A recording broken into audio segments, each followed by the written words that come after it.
Yeah, I mean, we get really rough animatics that are, are shared with me, and obviously Sam. And then even before then, I think we sketch out the songs and just the general idea, what's going to happen in it. And then I get to look at the animatic, of course, beforehand and see what needs to get shifted. And again, the rough animatics over the course of time, they tend to change a lot. So the timing will end up being completely different than sometimes than what it originally was. But I do try to keep it in song form. So that's like always, because if you make too many choppy edits to a song, all of a sudden it sounds fragmented and not like a song, right? So people generally know what songs sound like. So if you have to do too many edits that, I guess what's the best way of saying it is maybe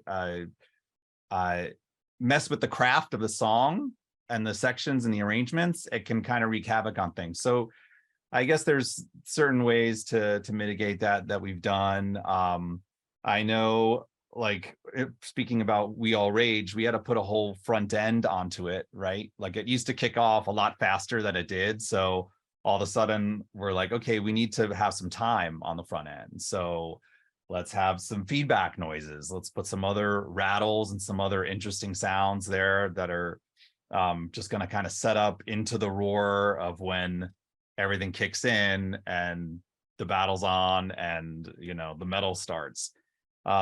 So things like that come up, and then we just have to make adjustments. But again, we're trying to keep it so that we want it to be a hooky song, right? That people can sing later and can recognize and go back to and relive the moment from the show.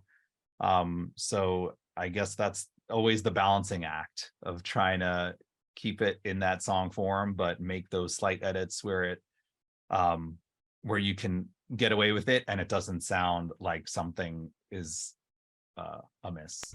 Yeah, another place I think we did that was in the "Making My Way" song. We stretched out the ending because when the animation came back, it was just really funny. It was a really funny section.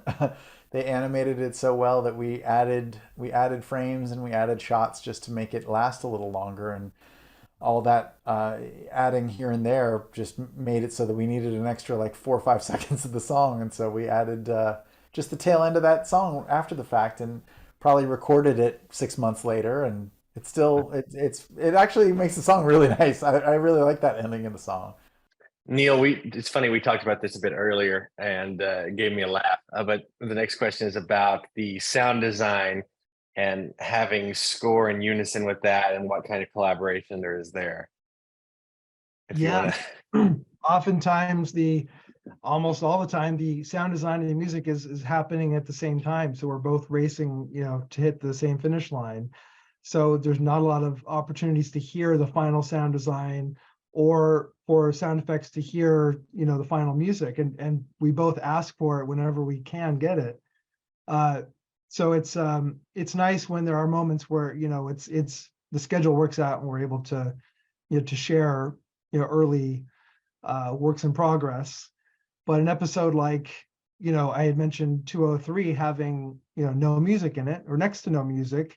When it was time to do that, especially the ending, I thought it would be really important for me to hear what the final sound would be, because especially if, what little music I was doing, I wanted to make sure that it was going to complement what was there, and ended up being, I'm glad I had asked, because, there's this very delicate scene that happens, and there's rain in the background.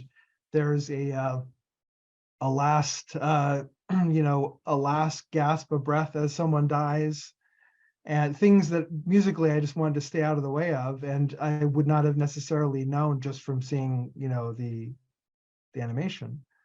So it's great to be able to hear sound effects. I mean, generally you can see dragons flapping their wings and, shooting acid all over the place, and you kind of know it's going to be loud there, and you kind of notice the out of it. But then there's these more kind of delicate, nuanced scenes that, whenever you can hear sound effects, I always welcome the chance to kind of, dance between the frequencies together.